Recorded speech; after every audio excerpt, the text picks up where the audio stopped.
Hello students, स्वागत है आपका मेरे चैनल कॉमर्स गुरुजी पर। और आज की वीडियो में हम आपका स्टार्ट करने जा रहे हैं चैप्टर 8। हो सकता है बहुत सी बुक में चैप्टर 6 हो, 7 हो। ये जो मैं बुक फॉलो कर रहा हूँ, टीआर जैन को फॉलो करता हूँ, इस बुक में ये चैप्टर 8 है, concept of revenue. Concept of revenue में क्या हुआ कि इससे पहले आपने गुड्स को प्रोड्यूस किया, यहाँ पे हम प्रोडक्शन फंक्शन पढ़ रहे थे। उसके बाद आपने कॉस्ट पता किया, कितना खर्चा होगा, कौन कौन सी कॉस्ट होती हैं। अब आप रेवेन्यू का मतलब क्या है, यहां देखिए, थोड़ा मैं जूम करूंगा ताकि आपको एक एक वर्ड क्लियर दिखे।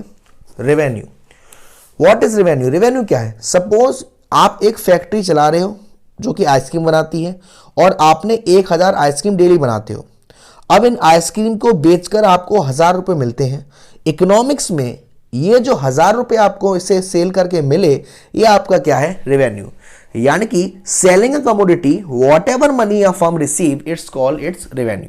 आपने किसी भी चीज को बेचा और उससे आपको जो पैसा मिला वो आपका क्या है? रेवेन्यू है। डोले जो वर्ड सेन के उसमें कहा गया है कि जो revenue of a firm is its sale received और money receive from the sale of a product. आपने किसी भी प्रोडक्ट को बेचा, उसे बेचने के बाद आपके पास जो पैसा आया वो आपका क्या कहलाता है? रेवेन्यू कहलाता है। और इसको हम कहते हैं सेल प्रोसीड्स। सर, रेवेन्यू और प्रॉफिट अलग अलग है क्या? जी हां, जो कंसेप्ट है रेवेन्यू का और जो कंसेप्ट है प्रॉफिट का वो अलग अलग है। क्या है अलग अलग? दो इक्वेशन में आपको दिखा रहा हूं। प्रॉफिट अगर आप निकालना चाहोगे तो जितने का आपने प्रोडक्ट को बेचा उसमें से जो उसकी कॉस्ट थी माइनस कर दो, आपका प्रॉफिट निकल आएगा। रेवेन्यू को निकालना चाह रहे हो तो जो कॉस्ट है उसमें आपको जो प्रॉफिट हुआ दोनों को जोड़ दो तो आपका रेवेन्यू आ जाएगा। सर, रेवेन्यू का मतलब कहीं सेल्स तो नहीं? जी हां, आप बिल्कुल सही समझ रहे हैं। तो यहां हमारे पास 3 तरीके के रेवेन्यू आते हैं। एक आपका टोटल रेवेन्यू, एक आपका मार्जिनल रेवेन्यू और एक आपका एवरेज रेवेन्यू। इसमें सेम फंडा वही लगने वाला है जो आपका टीयू में लगा है, जो आपका टीपी में लगा है और जो आपका टीसी में लगा है। जयराम जी की इसमें भी यही लगेगा। टोटल रेवेन्यू क्या है? Total money received of a firm from the sale of a given output. आपको एक आउटपुट दिया गया था एक बार में, उस आउटपुट को आपने बेच दिया, उसे बेचने पर जितना भी पैसा आपको मिला वो आपका टोटल रेवेन्यू है। For example, if 100 ice cream slab are sold at a rate of 50 per slab. आपको एक स्लैब दी थी जिसमें 100 आइसक्रीम थी और एक आइसक्रीम की कॉस्ट 50 रुपए थी। सारी की सारी सेल हो गई। 100 इंटू 50 कितना पैसा हुआ? 5000। ये 5000 आपका क्या है? Total revenue. मतलब total revenue is money received of a firm from the sale of its total output. जो भी आपका आउटपुट था उस पूरे आउटपुट को आपने बेच दिया और बेचने के बाद जो पैसा मिला वो है आपका टोटल रेवेन्यू। टोटल रेवेन्यू को निकालने का फॉर्मूला हो सकता है AR इंटू क्यू। AR यहां पर एवरेज रेवेन्यू और क्यू फॉर क्वांटिटी आउटपुट। अब मार्जिनल रेवेन्यू क्या होता है? मार्जिनल रेवेन्यू का मतलब होता है टोटल रेवेन्यू में बदलाव आना। एक और यूनिट आपने सोल्ड कर दी, उसकी वजह से जो टोटल रेवेन्यू में बदलाव आया उसको हम कहते हैं क्या? Marginal revenue. फॉर एग्जांपल, अगर आपने 10 यूनिट बेची, 10 यूनिट बेच के आपको मिले 1000 रुपए। 15 यूनिट बेची, 15 यूनिट बेच के आपको मिले 1500 रुपए। तो कितने यूनिट में फर्क आया? 5। और टीआर में कितना फर्क आया? 500। तो 500 डिवाइड बाई 5, मार्जिनल रेवेन्यू आपका आएगा 100। आपको यह बात काफी ध्यान में रखना है कि मार्जिनल रेवेन्यू को निकालने के लिए कितना टीआर में चेंज आया यानी कि टोटल रेवेन्यू अपॉन कितना आउटपुट में चेंज आया उससे डिवाइड कर देते हैं। मैं यहां पर आपको एक क्वेश्चन को समझाऊंगा। यहां देखिए, आपको आउटपुट दे रखा है, यस सर। यहां आपको टोटल रेवेन्यू दे रखा है। अब पहली बात AR का यहां पर एवरेज रेवेन्यू का फॉर्मूला क्या होता है? टोटल रेवेन्यू को जब आप आउटपुट से या क्वांटिटी से डिवाइड करेंगे तो आपका जो निकल के आएगा वो आपका AR होगा और उसी को हम प्राइस कहते हैं। यानी कि उसको हम कहते हैं प्राइस। AR को हम क्या कहते हैं?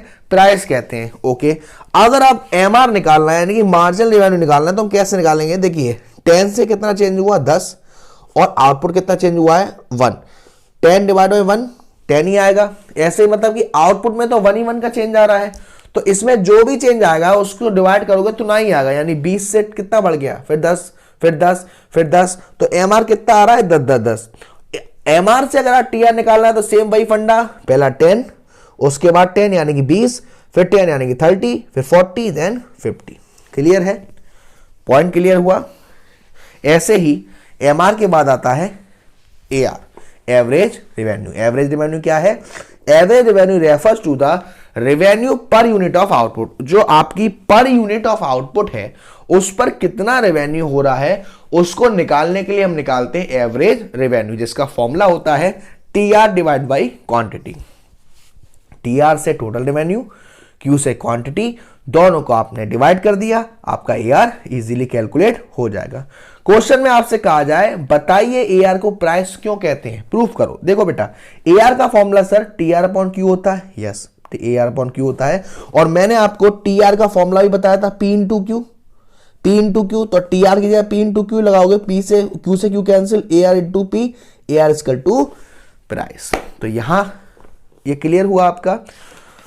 उसके बाद कुछ और रिलेशनशिप्स आते हैं जो कि हमने पहले भी पढ़े हैं, few more relationship. AR is simply and MR is simply an addition to TR when one more unit of output is sold or produced। MR क्या है? MR simply एक एडिशन है। जैसे जैसे आप और यूनिट प्रोड्यूस करोगे वैसे वैसे आपकी टोटल रेवेन्यू बढ़ेगा, और टोटल रेवेन्यू बढ़ेगा तो वो हमारा क्या है? MR है। In case AR is constant, AMR should also be constant. ये हमने पढ़ा था इससे पहला जो चैप्टर था जहां पर AC कांस्टेंट था, यहां पर AR कांस्टेंट है, और जब AR कांस्टेंट होगा तो AR इक्वल टू MR होगा। ठीक है ना? तो ये कुछ पॉइंट है और इन्हीं पॉइंट को डायग्रामेटिकली रिप्रेजेंट किया है। आपसे पूछा जाए क्या होगा, what happens if AR is not constant. अगर AR कांस्टेंट नहीं है तो क्या होगा? यहां देखिए AR घट रहा है सर, अगर AR कांस्टेंट नहीं है तो MR भी घटेगा। लेकिन एक चीज देखिए, यहां पर जो AC और MC में क्या था, AR घट रहा है लेकिन अभी भी MR से ज्यादा है। यहां पे वही रिलेशन आ गया, when MR is declining MR is also declining. Okay, MR घटेगा, सॉरी AR घटेगा, लेकिन उस कंडीशन में भी AR MR से ज्यादा होगा। AR बढ़ेगा, उस कंडीशन में भी MR AR से ज्यादा होगा, है ना? अब आपसे पूछा जाए क्या कैन MR बी जीरो और negative? Negative MR is possible only when price is decline is as under monopoly और मोनोपोलिस्टिक कॉम्पिटिशन। ये आने वाले चैप्टर्स में हम पढ़ेंगे कि आपका जो MR है वो जीरो भी हो सकता है और नेगेटिव भी हो सकता है। क्यों? जब आपकी प्राइस घट रही है, प्राइस यानी कि AR घट रहा है, AR घटेगा तो MR कहां जाएगा? MR भी घटता हुआ चला जाएगा। क्लियर है ना? ठीक है, तो यहां पर आपको देखिए, ये आपने इनके कर्व बनाया हुआ है, ये कर्व इनका शो करा है कि जब TR अपने मैक्सिमम पॉइंट पर है, यहाँ पे जो TR और MR का रिलेशन होगा वो भी सेम उसी की तरह चलेगा जो TP TU में था। TU बढ़ेगा घटते हुए क्रम में, ऐसे ही TR बढ़ेगा घटते हुए क्रम में। कब तक? जब तक MR घट रहा है लेकिन पॉजिटिव है। TR अपने मैक्सिमम पॉइंट पर होगा, कब सर? जब MR जीरो होगा। TR घटना शुरू कर देगा जब MR नेगेटिव हो जाएगा। इतना क्लियर है? यस सर, ये आपको रिलेशन दे रखे हैं, ये सारे के सारे वही रिलेशन है। देखिए, TR मैक्सिमम होगा, MR जीरो होगा, TR घटना शुरू कर देगा जब MR नेगेटिव हो जाएगा। ठीक है ना? तो उसके बाद आता है आपका firms revenue curve in different market.